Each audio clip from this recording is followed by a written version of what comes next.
Tête, tête, tête. Coucou. Hop, on va lire ce livre. Coucou tout le monde. On continue la lecture du livre Le monde enchanté des esprits de la nature. Salut mon prof, salut mon élève sourire. Salut Soumia U. Allez, pour commencer, je vais relire la 4e de couverture. Alors que la célébration du mariage de la princesse Mélodie et de Gaspard remplit de joie le château d'où tout est beau, la main du destin bouleverse leur avenir tout tracé. Gaspard, le prince tant attendu, disparaît mystérieusement dans son sommeil.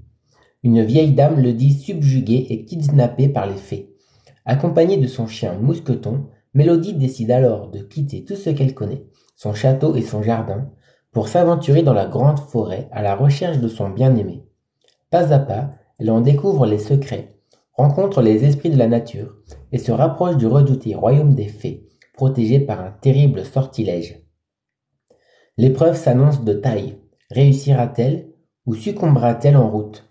Finira-t-elle par retrouver son prince tant attendu? Que lui réserve cette aventure? Bien des surprises et des révélations. Cette histoire totalement vraie, il va sans dire, est une invitation à plonger dans le monde des esprits de la nature, à travers le conte. Il est enseigné comment les rencontrer et communiquer avec eux. Leur message essentiel ponctue le récit avec poésie et sauront conquérir le cœur des petits et des grands. Salut Ramadagabdou. Salut Bill Gates. Le vrai Bill Gates est ici. Donc pour résumer vite fait le livre, parce que j'en ai déjà lu la moitié, c'est une princesse qui voit son prince kidnappé par les fées. Et donc elle va le chercher dans la forêt.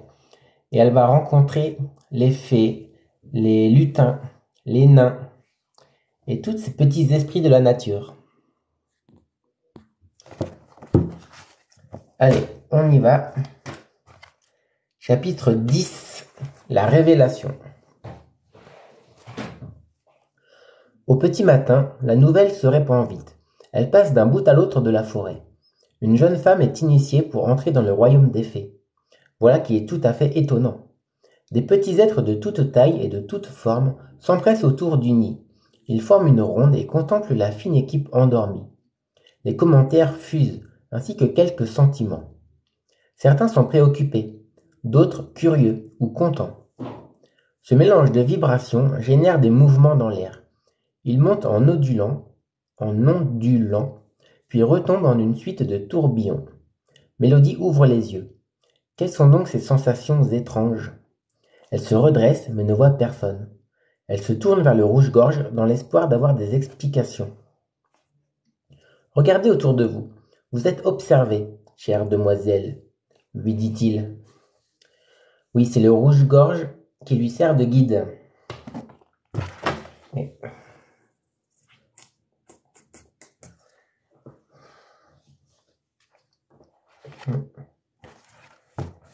Le rouge-gorge parle.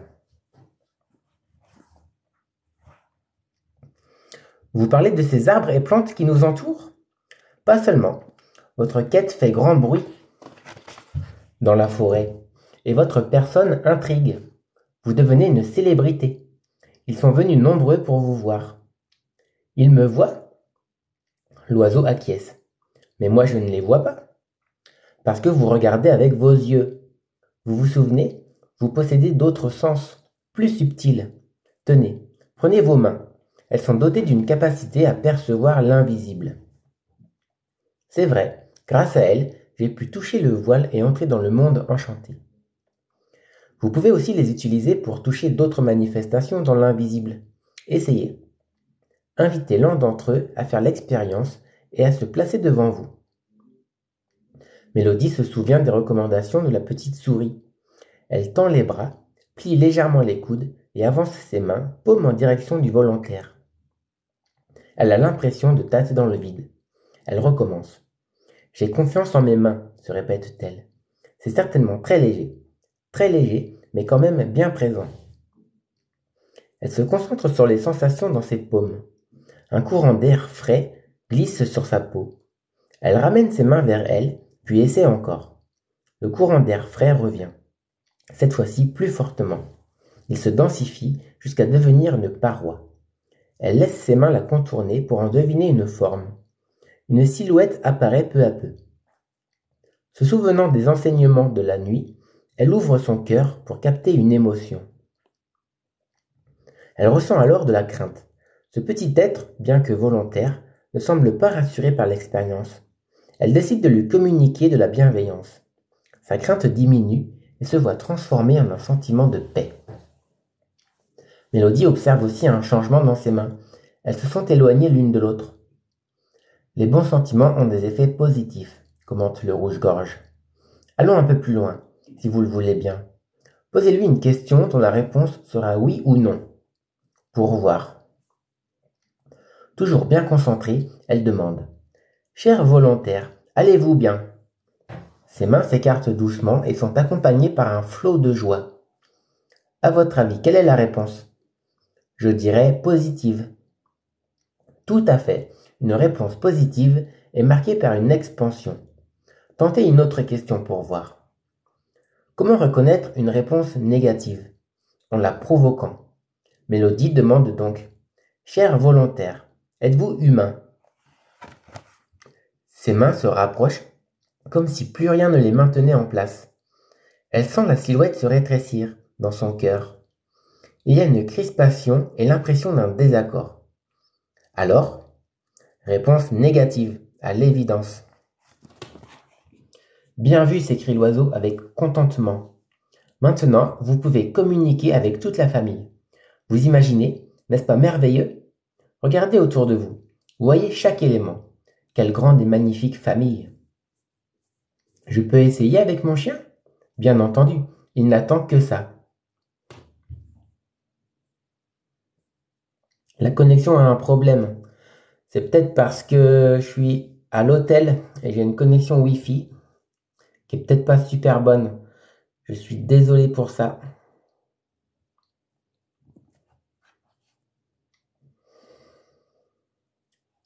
Après avoir remercié le volontaire, Mélodie se tourne vers Mousqueton, main grande ouverte. Son fidèle compagnon est aux anges. Enfin, c'est son tour. Elle cherche le voile, perçu à la clinique des nains. La paroi énergétique, comme il l'appelle. Voilà, elle est dessus. Quelle question lui poser? Qu'a-t-elle toujours voulu savoir sur son chien? Est-il heureux avec elle? Sa nourriture lui convient-elle? A-t-il besoin d'amis chiens? Apprécie-t-il Gaspard? Aimerait-il une niche dans le jardin? Elle s'applique, tandis que Mousqueton se fait un plaisir de lui répondre. Il s'amuse à faire bouger ses mains et à lui transmettre toute une palette d'émotions. Pour finir, elle lui demande « As-tu faim ?» Et la réponse est positive. Elle sort les spécialités lutines et tous ensemble, êtres visibles et invisibles, ils chantent la chanson des lutins. Leur voix s'élève dans le ciel. Hurrah, hurrah, les lutins sont joyeux, les lutins sont joyeux. Et eux aussi. Le repas est un régal. Parce que je rappelle que la nourriture des lutins, pour qu'elle soit bonne, il faut chanter la chanson des lutins. Est-ce qu'il y en a d'autres qui ont un problème de connexion? Oh là! Ouais. Je vois que je perds la connexion Wi-Fi. Il y en a d'autres qui ont un problème de... qui trouvent que j'ai un problème de connexion? Sinon, je vais essayer sans le Wi-Fi, ça sera peut-être mieux.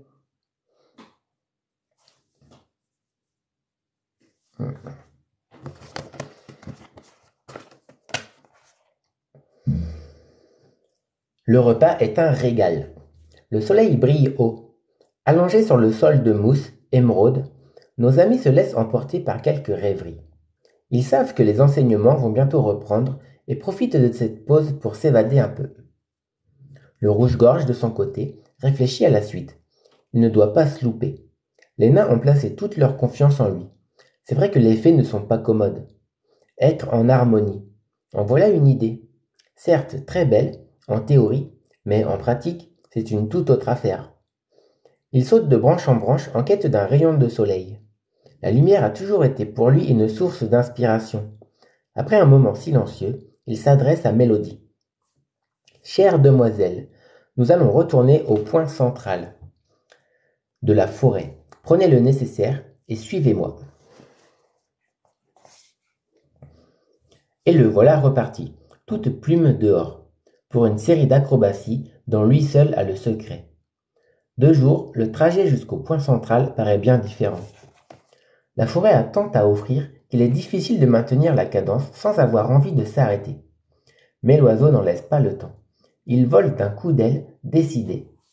Il mène la troupe avec panache. C'est alors que la végétation s'écarte peu à peu pour déboucher sur une clairière. Un vieil arbre majestueux en marque l'entrée. Vous reconnaissez ce lieu, grand frère? Grand frère nous accueille. Que c'est beau! Mélodie s'émerveille, ses yeux pétillent. Elle salue le vieil arbre d'une belle révérence. Cher grand frère, je suis heureuse de vous retrouver. Je tiens encore à vous remercier pour votre bonté. Votre attitude m'a beaucoup touché. Ne vous inquiétez pas, grand frère ne bougera pas, et vous aurez tout le temps de converser avec lui après. Approchez, venez par ici. L'oiseau flotte sous une pluie de lumière. D'un geste gracieux, il fait signe à nos amis de le rejoindre. C'est ici, très précisément, que se trouve le point central. Installez-vous, je vous prie. Fatigué de maintenir un vol stationnaire, le rouge-gorge se pose d'une pirouette sur le dos de Mousqueton. Mélodie attend les consignes. Elle sait que cette étape est très importante. Elle s'assied et se concentre. Son petit chien se couche près d'elle pour la soutenir. Confortablement installé entre ses poils, l'oiseau reprend ses enseignements. Nous y sommes. L'harmonie ne s'explique pas, elle se vit. Elle s'expérimente. C'est en la ressentant en vous que vous allez pouvoir l'apprivoiser et la garder. Mousqueton est par ailleurs invité à faire de même. Après tout, il franchira les voiles de brume avec vous, autant qu'il soit, lui aussi, bien préparé. Ce dernier lève la tête et dresse ses oreilles, content d'être enfin considéré. Tout commence par l'écoute. Vous vous souvenez? Respirez calmement, détendez-vous et ouvrez-vous au son de la forêt. Laissez-les vous traverser puis danser en vous. Les sons sautillent, n'est-ce pas? Ils vous prennent pour une piste de danse et font des cabrioles. Mélodie trouve ces propos un peu étranges, mais pourquoi pas? Les sons se plaisent à s'accorder, c'est leur nature. Ils s'harmonisent. Voyons maintenant quel est votre son. Mon son? S'étonne Mélodie. Oui, chaque être émet un son. C'est ce qui caractérise sa présence. Certains sons sont agréables, d'autres moins. C'est ce qui nous fait dire que nous apprécions ou pas telle compagnie. Vous comprenez? Je crois, oui, cette notion est nouvelle pour moi. Et pour Mousqueton, ce son est comme l'odeur qui permet aux chiens de se reconnaître entre eux. Ouaf! Pour Mousqueton, c'est une évidence. Il a tout compris. Bien, afin de découvrir votre son, vous devez tourner vos oreilles vers l'intérieur de vous-même, si je puis dire, et écouter. C'est alors que la forêt se fait silencieuse. Elle se tait pour aider nos amis. Ainsi, ils peuvent mieux s'entendre et identifier leur son. Quelques gargouillis d'estomac. Non, ce n'est pas cela. Des battements de cœur? Non plus. Où se cache ce son? Votre son est partout en vous, précise le rouge-gorge. Il est partout et pourtant il semble inaccessible. Mélodie grimace, tandis que Mousqueton fronce les sourcils. Cela doit être simple pour les oiseaux, eux qui chantent à longueur de journée. Mais pour une jeune femme et un chien, c'est tout autre chose. Salut Bassirou. Je me propose de chanter votre son, cela vous mettra peut-être sur la piste, du moins je l'espère. Le rouge-gorge fait de son mieux. Il chante tour à tour le son de Mélodie, puis celui de Mousqueton. Il chante admirablement. C'est agréable de l'écouter, c'est rassurant aussi. Ces sons existent bel et bien. Entendez comme vos sons vous ressemblent. C'est aussi simple que cela. Oui, simple pour un oiseau. Nos deux amis ne se découragent pas pour autant et tendent davantage l'oreille à l'intérieur d'eux-mêmes. Un sifflement, un murmure. Guidés par le chant du rouge-gorge, ils se laissent porter. Soudain, un son infime remplit l'espace. un son si doux, si léger, qu'il semble flotter. Le son de Mélodie s'apparente à celui d'une flûte, tandis que le son de Mousqueton ressemble plutôt à celui d'un trombone. Ensemble, ils forment un beau duo. Vous y êtes, bravo, applaudit le rouge-gorge de ses deux ailes. C'est formidable. Allez-y, laissez votre son danser en vous. Laissez-le vous remplir de joie. Youpi, c'est parti, c'est la fête. Bonsoir Guillaume, vous faites du bon boulot, je ne manque aucune vidéo. Merci à toi, M. Lucius. Les sons commencent alors à virevolter avec talent. Et plus ils dansent, plus nos deux amis sourient. Une sensation de bonheur s'installe en eux. Ils se sentent incroyablement bien. Est-ce cela, être en harmonie? Oui, c'est cela. Maintenant, écoutez à nouveau les sons de la forêt et accueillez-les sur votre piste de danse, poursuit l'enseignant à plumes. La forêt prend sa plus belle voix et encourage son orchestre à jouer librement. Renards, chevreuils, souris, grenouilles, corbeaux, limaces, mille-pattes, tous les animaux, même les lapins que l'on sait très discrets, tous les arbres, toutes les plantes, toutes les pierres et tous les esprits de la nature se mettent à chanter ensemble leurs sons. Cela fait vraiment beaucoup de sons. Pour autant, c'est beau à entendre. Ils s'accordent bien, ils sont en harmonie. Mélodie décide de les inviter sur sa piste de danse. Avec sa flûte, il compose un joli ballet. Ces sons ne la perturbent pas. Au contraire, ils lui font du bien. La sensation de bonheur réapparaît et s'épanouit. Elle a l'impression d'être sur un nuage. Elle se sent en harmonie. Quant à Mousqueton, il suit sa maîtresse et se réjouit d'avoir ainsi accès à toute la forêt. Il en profite pour enregistrer de nouvelles connaissances qu'il classe cette fois-ci par type de sensation auditive. Salut Diara Abou. Le temps semble suspendu. L'harmonie est partout. Tous les êtres de la forêt sont connectés et communiquent les uns avec les autres. Cachés derrière leur voile de brume, des fées observent la situation. Cela fait bien longtemps qu'elles n'ont pas vu un tel spectacle. Comment est-ce possible? Par quelle magie l'harmonie peut-elle à nouveau se répandre ainsi? Elles s'interrogent. Certains émettent quelques théories qui retombent aussitôt. Toutes sont émerveillées et aimeraient en savoir plus. Leur souhait sera bientôt exaucé. Satisfait de son exploit, le rouge-gorge se lisse les plumes avec application. Il peut être fier de lui. Les nains lui feront immanquablement quelques compliments, dont il fera bon usage. Sa réputation n'en sera que meilleure, et il pourra fanfaronner avec délectation. Finalement, la tâche était moins ardue qu'il ne le pensait. Un sentiment de soulagement s'empare de lui. Ouf, il s'en est bien sorti. Cependant, pas question de s'endormir sur ses lauriers. Mélodie et son chien ne sont pas encore entrés dans le royaume des fées. La journée de demain s'annonce décisive. Il est temps de retourner au camp de base pour se reposer et faire le plein d'énergie. Ne sous-estimons pas l'épreuve qui les attend. Le soir laisse vite place à la nuit et nos amis s'abandonnent dans un sommeil profond. Ces 2 jours sont passés avec le rouge-gorge ont été éprouvants, bien que très instructifs. Il leur faut maintenant intégrer toutes ces nouvelles notions et connaissances. Quelques jours supplémentaires auraient été les bienvenus, mais le temps presse. Qui sait ce qu'il est advenu de Gaspard? Chaque minute compte, pour ne pas dire chaque seconde.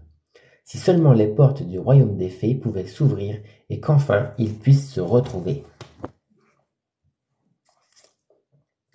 Fin du chapitre 10. Hop.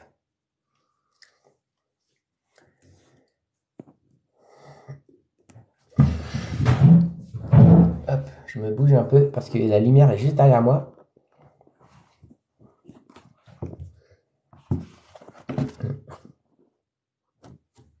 Chapitre 11. L'épreuve. Le soleil matinal est couvert par d'épais nuages. Plein de sa lumière, il brille de toutes ses forces et les transperce de ses rayons, apportant par là même un peu de sa chaleur au sein de la forêt. Les oiseaux, fidèles à leur poste, chantent à bec ouvert. Quant aux arbres, ils s'étirent en tendant leurs branches sinueuses vers le ciel. Une nouvelle journée commence. Mélodie et Mousqueton, cachés sous la couverture, ouvrent un œil, puis deux. Le rouge-gorge accompagne ses congénères tout en veillant sur eux, pourvu qu'ils aient bien dormi et qu'ils soient en pleine forme. Les spécialités lutines leur rempliront bientôt l'estomac, et tout s'enchaînera sans que l'on puisse arrêter quoi que ce soit. Accalmie avant la tempête? Ou bien pluie avant le beau temps? Qui sait? La météo est instable, tout comme la destinée. Les événements se suivent trop souvent sans queue ni tête, et il est difficile d'en comprendre la signification. Dans sa vie d'oiseau, le rouge-gorge en a vu des vertes et des pas mûres. Il a beau chercher du sens à tout cela, il y trouve surtout du mystère. Coucou Perle Noire. Mélodie finit par se lever. Plongée dans ses pensées, elle vagabonde entre ses souvenirs et la crainte d'échouer. Elle attrape machinalement une mèche de cheveux pour l'entortiller autour de ses doigts, geste qui l'aide habituellement dans sa réflexion. Une impression de gras et de collant la ramène cette fois-ci à la réalité. Elle inspecte sa chevelure et découvre combien elle l'a négligée. Ses belles boucles cuivrées se sont changées en touffes disgracieuses, tombant çà et là dans un fouillis indescriptible. Vite, il y a urgence! Impossible de revoir Gaspard dans cet état. Elle cherche une brosse dans son sac, puis se met à la tâche. Elle démêle consciencieusement ses cheveux. Le résultat n'est pas réjouissant. Ils sont sales. Seul un bon shampoing serait efficace. Elle se tourne alors vers le rouge-gorge pour lui demander où se trouve une fontaine. Une fontaine? S'exclame-t-il.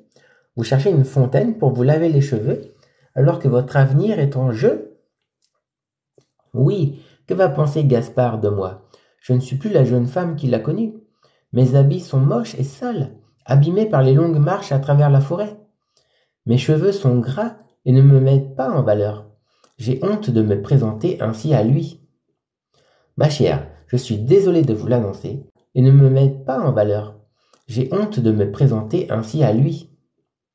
Ma chère, je suis désolé de vous l'annoncer, il n'y a point de fontaine par ici, et encore moins de garde-robe et de coiffeur. Vous devrez faire sans. Cette déclaration sonne en elle comme une... Il n'y a point de fontaine par ici, et encore moins de garde-robe et de coiffeur. Vous devrez faire sans. Cette déclaration sonne en elle comme une condamnation. Gaspard ne voudra plus d'elle, c'est sûr. Il la rejettera comme une fleur fanée que l'on extrait du bouquet.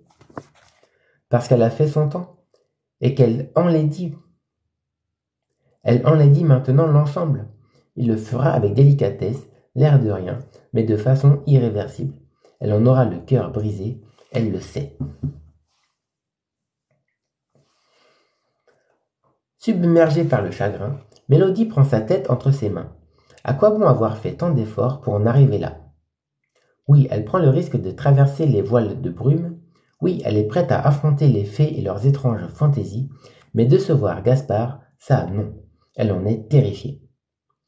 Voyant tout à coup son œuvre s'effondrer, l'oiseau part en quête d'une tige de lierre et de fleurs colorées.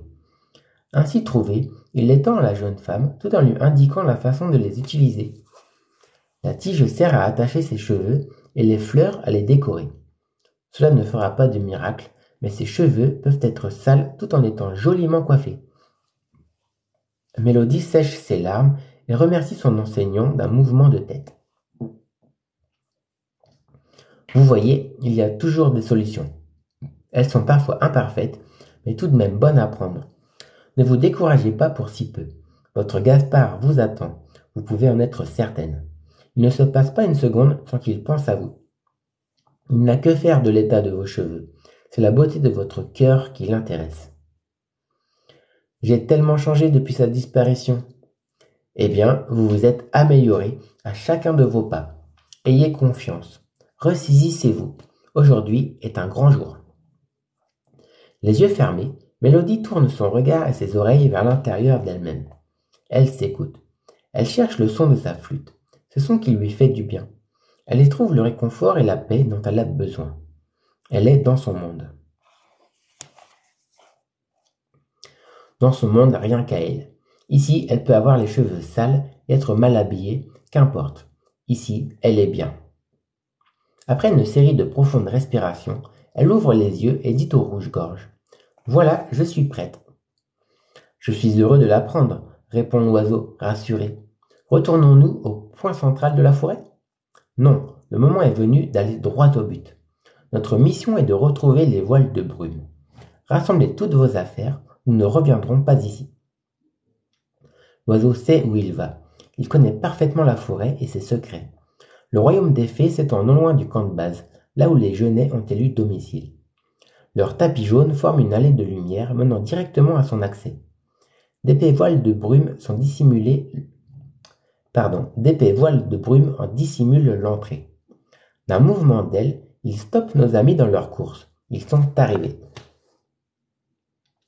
Les paumes des mains tournées vers l'extérieur, Mélodie cherche les voiles de brume. Elle tâtonne dans le vide. Elle se souvient de tout ce qu'elle a appris. Ses mains sont capables de toucher l'invisible. Elle en a déjà fait l'expérience. Elle se concentre sur ce qui se passe au contact de sa peau.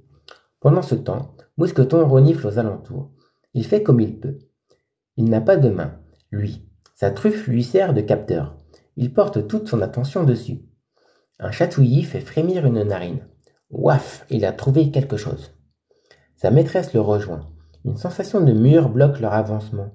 C'est dur tout en étant transparent pour les yeux. Elle demande à l'oiseau.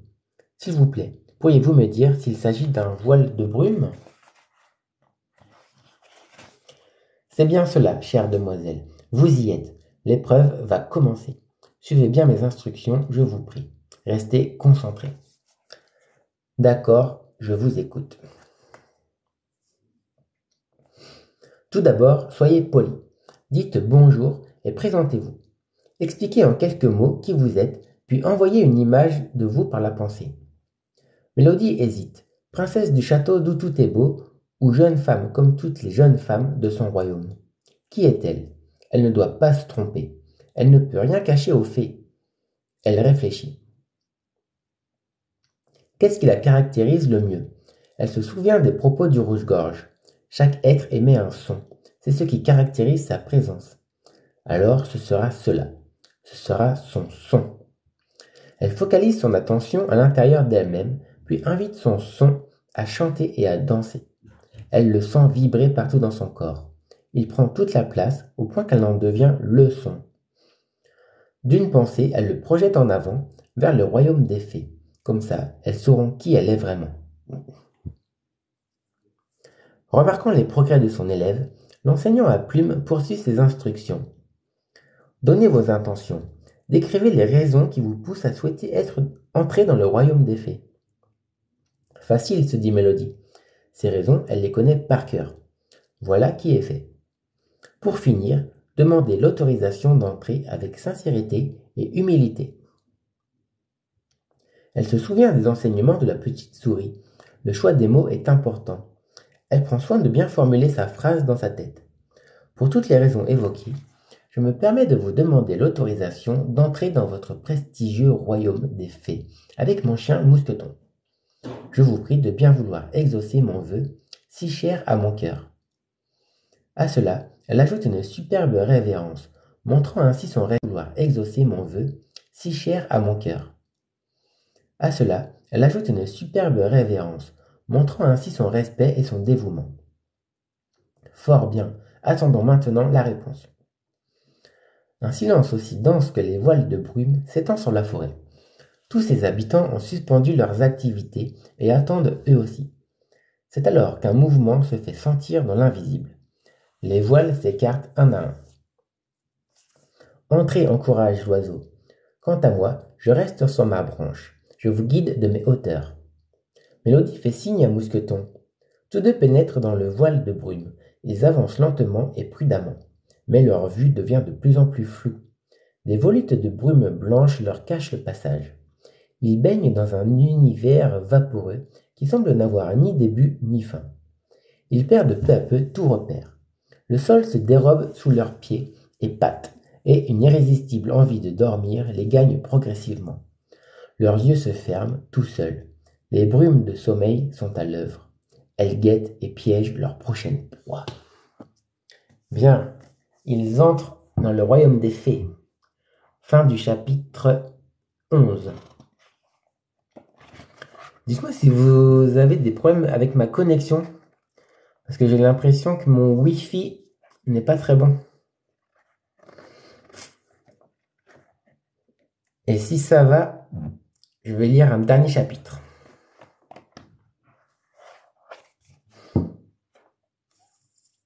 Et si je n'ai pas de réponse, je vais lire un dernier chapitre.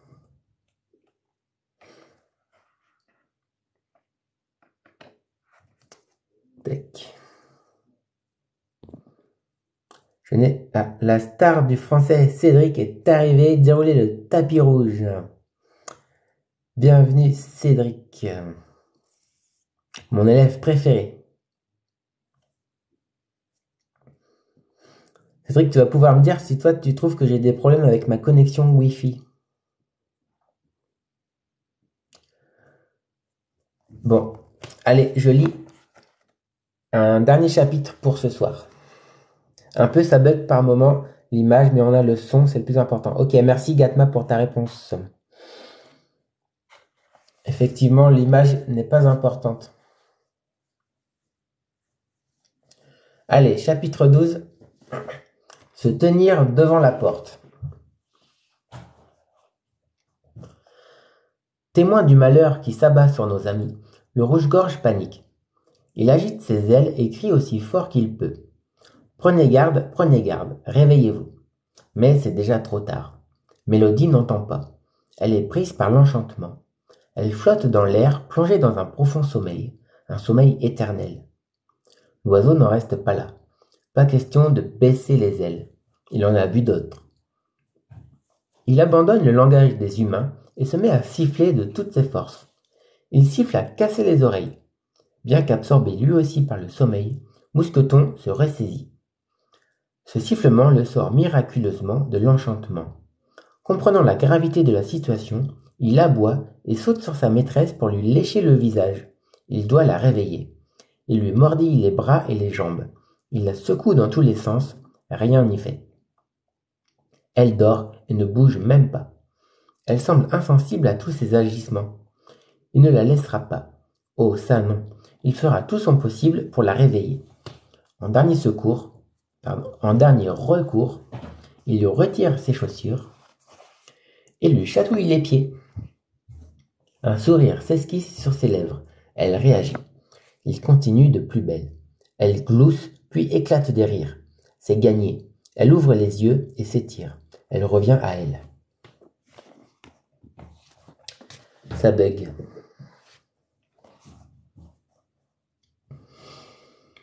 Soulagé, mais tout de même inquiet pour la suite, l'oiseau reprend les commandes. Bienvenue parmi nous. Vous nous avez fait peur. Reprenez-vous. Mélodie lui répond par un bâillement sonore. L'épreuve est loin d'être terminée, chère demoiselle. L'enchantement rôde toujours, et le sommeil pourrait de nouveau vous emporter. Vous souvenez-vous de vos leçons. Il n'y a qu'un moyen d'y échapper, être en harmonie. Les paupières lourdes, la jeune femme essaie de rester alerte. Il serait si facile de se laisser aller. La douce torpeur du sommeil est plaisante. Elle pourrait aisément y succomber. Il suffirait qu'elle relâche un peu son attention et qu'elle laisse ses yeux se refermer. Réveillez-vous donc, s'égosille le rouge-gorge.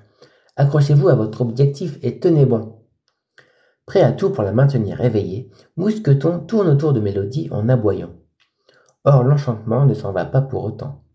Il dresse ses poils et montre les crocs pour le repousser le plus loin possible. Impressionné, celui-ci s'esquive dans un coin dans l'attente d'une nouvelle opportunité. Vous disiez, veuillez m'excuser, l'oiseau, je n'ai pas tout compris. Où en sommes-nous au juste demande Mélodie. L'harmonie, très cher, voilà où nous en sommes. Cette fois-ci, les yeux bien ouverts, tournez votre attention à l'intérieur de vous-même et invitez votre son à se déployer. Le son délicat d'une flûte se propage alors à travers les voiles de brume.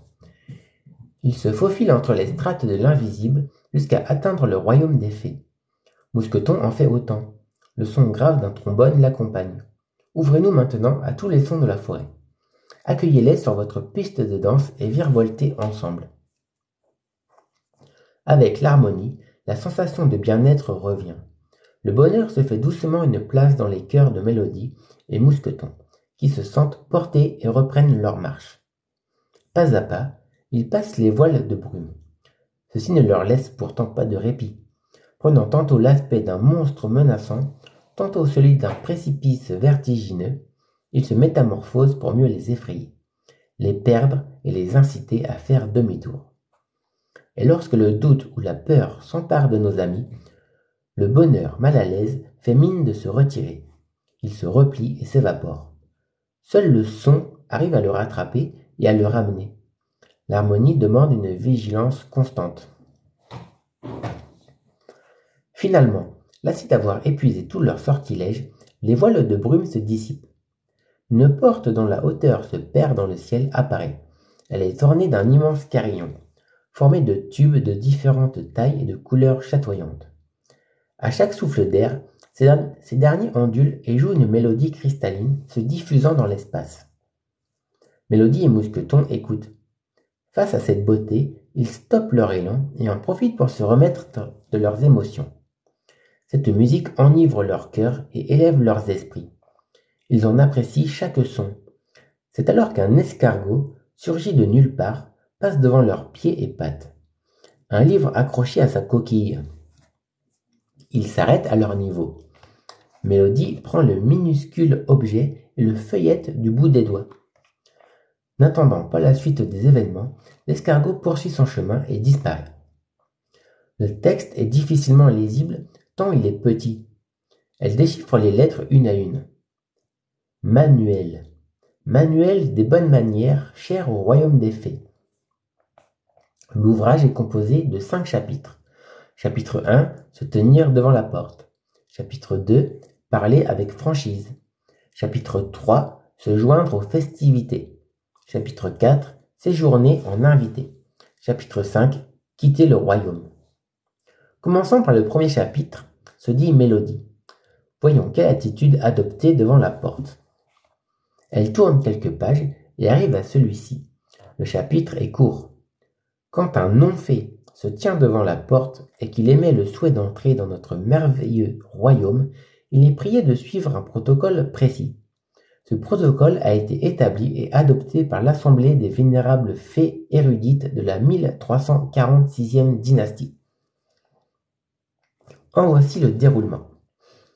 Un fil de verre à soie passe sous la porte et sort de votre côté. Il vous faut le tirer délicatement afin d'éviter de le casser.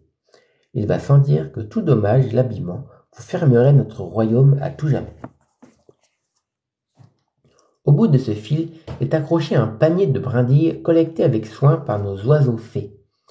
À l'intérieur de celui-ci, je cache une baguette, évidemment magique, qu'il vous faudra trouver. Une fois la baguette en main, vous êtes invité à jouer du carillon enchanté. Selon votre prestation, vous serez admis ou non dans notre sublime royaume. Les gardes-fées se réservent tout droit sur cette décision qui n'est ni négociable ni révisable. Salut Mohamed Diogo.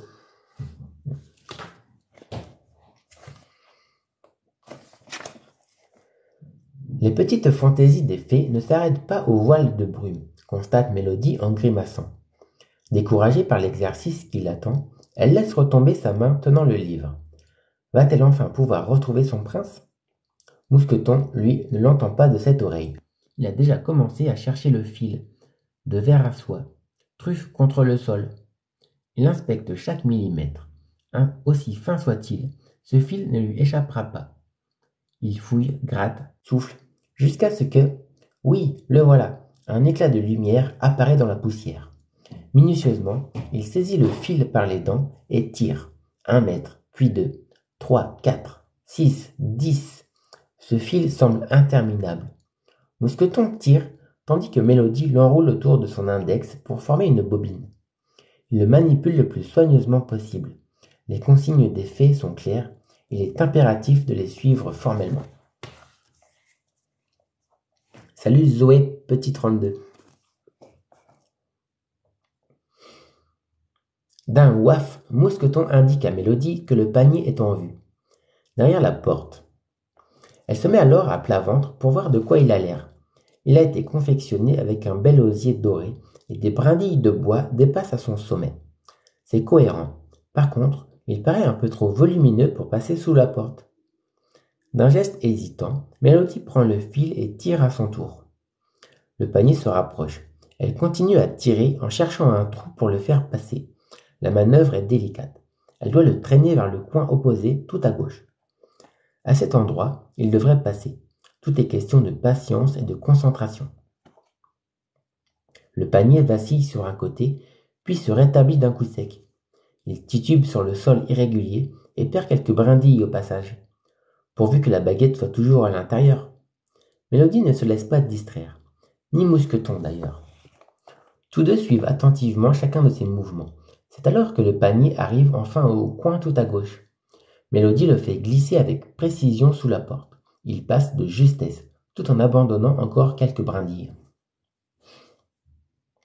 Comment reconnaître la baguette?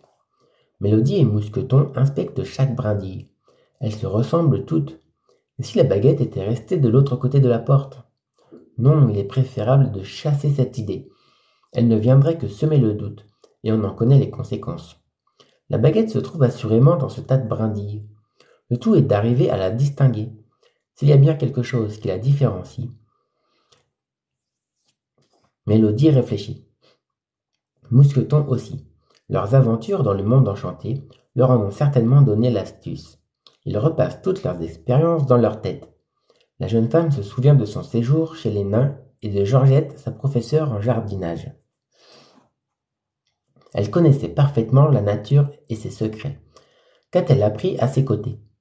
Dans toute plante habite un esprit. Oui, c'est cela. Dans toute plante habite un esprit, lorsque celle-ci est vivante. À sa mort, l'esprit s'en va, et il ne reste qu'une sensation de vide. Donc, en toute logique, il n'y a pas d'esprit dans les brindilles de bois mort, alors qu'il y en a un dans la baguette magique. Voilà l'astuce.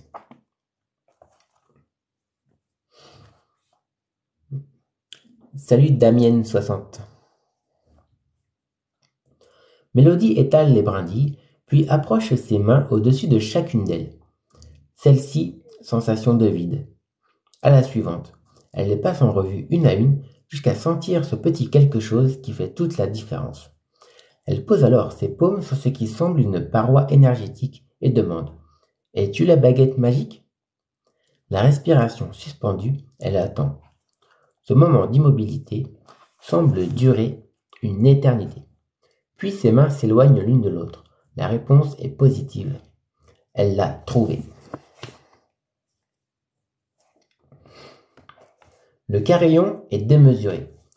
Comment une aussi petite baguette peut-elle produire un son sur de si grands tubes? Il y a décidément bien des mystères. Mélodie tient la baguette magique du bout des doigts. Intérieurement, elle prie son esprit de bien vouloir l'aider. Comme on le sait, chanter n'a jamais été sa spécialité. Alors, jouer d'un instrument de musique, tout ce qu'elle peut faire, c'est se laisser guider. Elle ferme les yeux et se tourne vers son son intérieur. Elle l'invite à danser et à s'exprimer à travers elle. Sa main se met alors à dessiner des mouvements dans l'air. Si je suis en harmonie, ma mélodie le sera aussi, se convainc-elle. Portée par une vague de confiance, elle s'avance. Une suite de sons cristallins jaillit du carillon. Troublée, elle fait une pause, reprend son souffle, puis elle recommence. Une mélodie des plus merveilleuses se répand et enveloppe le royaume des fées. Éblouis par la mélodie, les gardes-fées se pressent vers la porte. Un non-fée aurait-il réussi l'épreuve? Bien, elle a réussi la première épreuve pour entrer dans le royaume des fées. Ce qui met fin au live de ce soir. Le prochain live, ce sera avec le chapitre 13, le royaume des fées. Prochain live qui aura lieu, je ne sais pas quand, mais peut-être demain. En espérant que le Wi-Fi soit meilleur. Peut-être que j'essaierai sans Wi-Fi. Ça sera peut-être mieux. Bonsoir, Pro Guillaume. Prof Guillaume, merci. Silamaka, 93. Bien, et ben voilà. C'est fini pour ce soir. Merci aux personnes encore présentes, les très nombreuses personnes présentes. Merci pour les j'aime.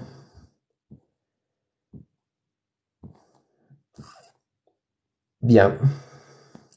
Et ben voilà. On va aller se brosser les dents et aller se coucher. Allez, je vous souhaite une bonne soirée, une bonne nuit. Je vous dis à la prochaine. Aujourd'hui, je suis restée indécise à sur une question. Allez, pose-moi ta question avant que je quitte le live. Si tu veux m'en parler.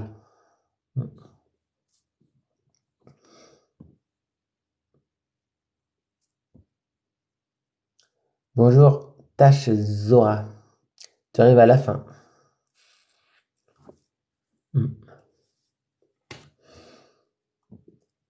Bon, pas de questions. On dit l'heure qui lui conviendra. Je comprends pas la question. Oui, on peut dire ça.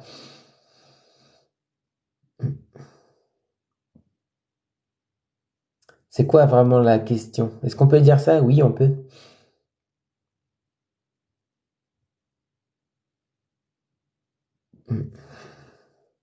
Ou conviendrait? Ah, les deux. Les deux sont faisables. Futur ou conditionnel. Là, dans ton exemple, c'est au choix. Ça revient au même, là.